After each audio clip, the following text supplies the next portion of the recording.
Okay, so for today's vlog, ang gagawin po natin is itong Toyota Altis. Multiple panel repaint po yan. So ang damage niya po is ito. Ayan, may lubog, tapos may mga gasgas po siya. Everything.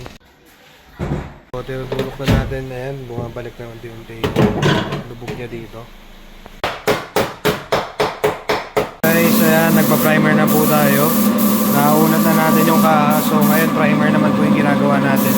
Para maya-maya pagkatapos ma-cure, pwede na tayo makapagpondo ng kulay.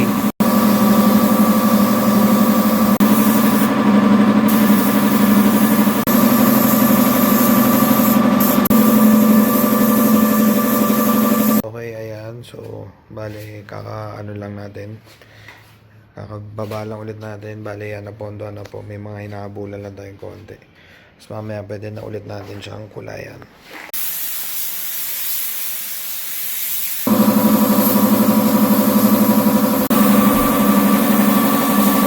Layer po ng top coat natin to. Second layer tayo. So, ito guys, pang third na to. Pulido and hindi tipid sa materyales. So yung top coat natin talagang makapal tayo. Above standard tayo mag top coat. Ayan, makikita nyo naman. Kaya yun yung sinasabi ko. Actually sobrang kapal rin natin mag top coat. Kasi yan yung isang protection ng ating paint. So para hindi siya kagad mag fade. And saka pwede kayong mag buff ng mag buff. Pero syempre kailangan marunong yung nagbabuff ha. Pero ibig ko sabihin, makapal po tayo. Hindi natin tinitipid yung pag top coat. Guys, bale pang fourth na natin yan. Makita nyo kung gaano kakapal natin yung binubuga. Alright guys, bale yan. Kakatapos lang po natin. Ayan, makikita nyo naman agad. Diba napaka-rental tsaka kapal po yung ating top coat.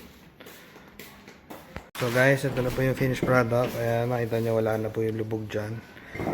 Ayan, ikutan natin. Wala na rin yung gas-gas. Bale, babalik na lang si Sir for buffing dito. Ayan, napakita nyo para wala nangyari.